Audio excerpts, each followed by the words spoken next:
Je vais m'intéresser fondamentalement à un fait précis qui malheureusement beaucoup ne regardent pas. Et j'attire l'attention de tout un chacun. Regardez autour de vous lorsque vous sortez dans la ville de Ouagadougou.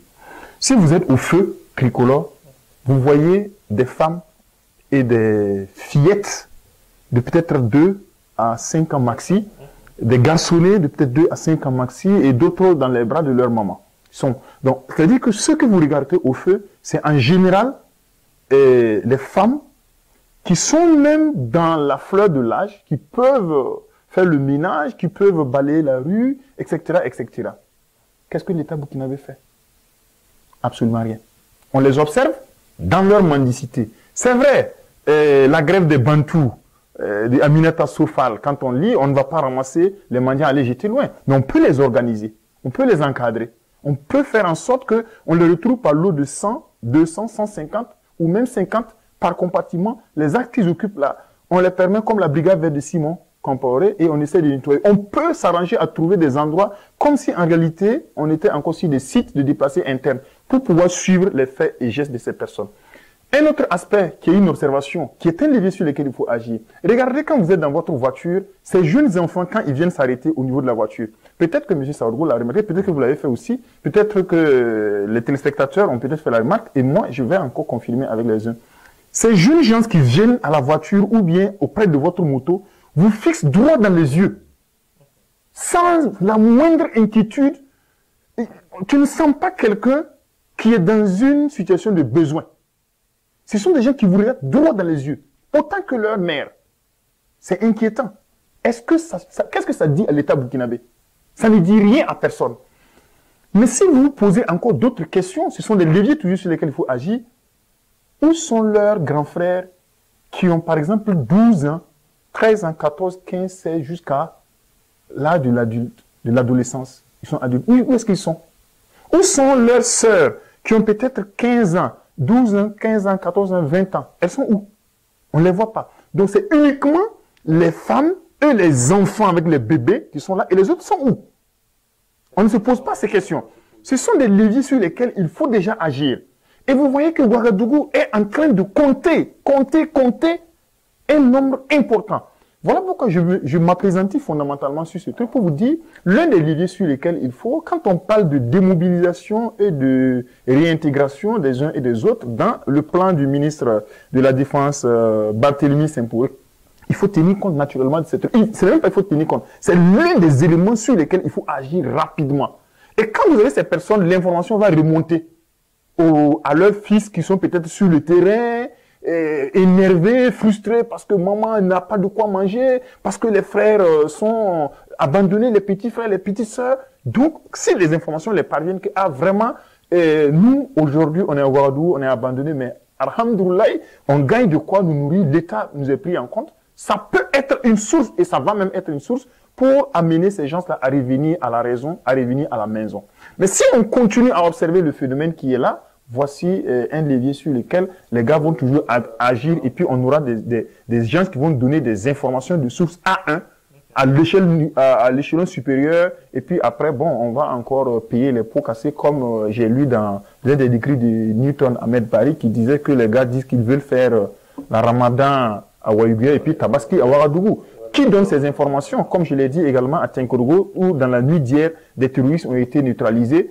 Vous pensez que ces gens qui étaient à l'intérieur, s'il n'y avait pas des informations de source A1 qui ont permis à nos unités de les détruire, ils récoltent naturellement des informations. Et avec des dromadaires. Et à Ouagadougou, on observe des dromadaires qui se baladent. Personne ne se pose des questions. Personne ne se pose des questions là-dessus. Voilà, qui est quand même déplorable. Monsieur Sawadogo, on est donc dans le domaine donc des solutions. Sur quel levier faut-il jouer pour recouvrir donc l'intégrité du territoire national, à votre avis? L'autre levier qu'il faudra peut-être activer rapidement, c'est le sentiment d'appartenance au même peuple. On se pose la question pourquoi des Burkinabés prennent des armes contre des Burkinabés. Mais est-ce qu'on se pose la question à savoir, est-ce que ces Burkinabés qui prennent des armes, est-ce qu'ils se sentent Burkinabés? Qu'est-ce que l'État fait pour que ces Burkinabés se sentent Burkinabés? Vous avez vu, il a développé tout de suite la question des enfants qui sont dans la rue. Vous allez voir qu'ils n'ont même pas d'acte de naissance. Qui est le premier acte que l'État doit donné pour dire à la personne que tu appartiens à un pays. Ils n'en ont même pas. Parce que dans leur village, l'État n'existe pas. L'État a disparu. Donc pour moi, il faut d'abord reconstruire ce sentiment d'appartenance au même peuple et en donner une égalité de chances à tout un chacun. Et là, naturellement, effectivement, ceux qui sont dans la bourse vont revenir parce qu'ils se disent que si je reviens, j'aurai les mêmes chances que X ou Y. Naturellement. Prenez les recrutements qu'on fait dans l'armée. On fait les recrutements dans l'armée en fonction des régions. Mais c'est biaisé à l'avance. Parce que quels sont les frères ou les enfants de qui qu'on recrute? C'est les fonctionnaires qui ont été affectés dans ces régions. Oui. Ce n'est pas les natifs de la région. C'est très difficile. Prenez le cas, par exemple, de la gendarmerie. Si vous voulez être gendarme, il faut venir jusqu'à Kaya. Je parle de ceux du Nord pour se faire recruter. C'est-à-dire que ceux de Gorom, de Djibo, de Dori ne peuvent pas avoir un centre pour être recrutés. Il faut rêver. Donc, il faut faire combien de kilomètres? Vous ne pensez pas que ça suffit déjà pour décourager? Beaucoup. Et c'est même une discrimination. Pour décourager ceux qui voudront bien sûr s'enrôler. Et donc, du coup, on donne la place à nos frères fonctionnaires ou à nos enfants, nous les fonctionnaires, qui occupent tout l'espace. Et après, on dit que non, il y a des ethnies qui n'aiment pas s'enrôler dans l'armée, ou il y a des ethnies qui n'aiment pas faire ceci, cela, parce qu'on ne leur donne pas une égalité de chances d'accès. L'autre levier qui est très stratégique et qui est urgent et sur lequel il faut activer, c'est la criminalité et le grand banditisme. Voilà pourquoi je disais que quand vous prenez la région de l'Est, on a une région qui fait frontière avec 3 pays, je dirais même 4 pays, parce que d'une moindre mesure, il y a le Ghana. Et de l'autre côté même, on a le Nigeria.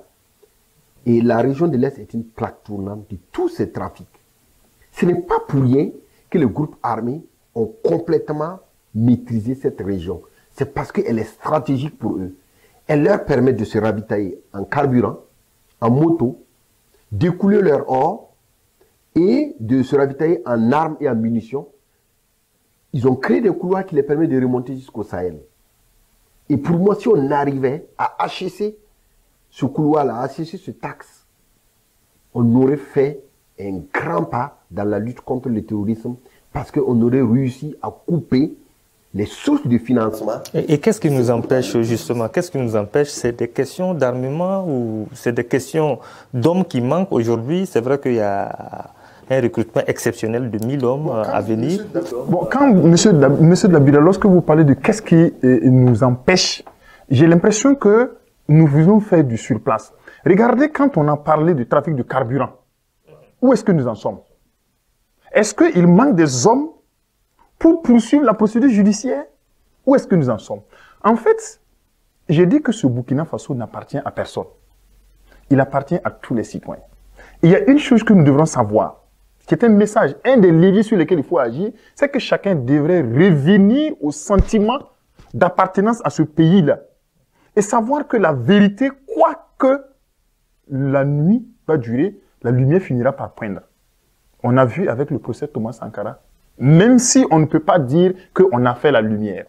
Donc, je vais simplement dire que ce que M. Saoudrou dit là, ce n'est pas sorcier, ce n'est pas de la magie. Non, c'est juste des faits qu'on observe.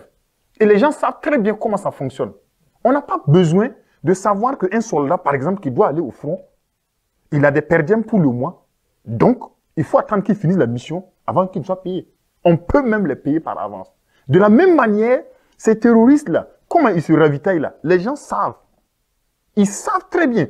Parce que rien que sur ce sujet de carburant, aujourd'hui, on ne sait pas exactement. On a fait tout un tas de vacarmes et puis après, paf, on est passé là-dessus. Silence radio. Et pourtant, ça devrait être une occasion donnée pour servir de leçon à toute une bande. Mais qui est cette bande?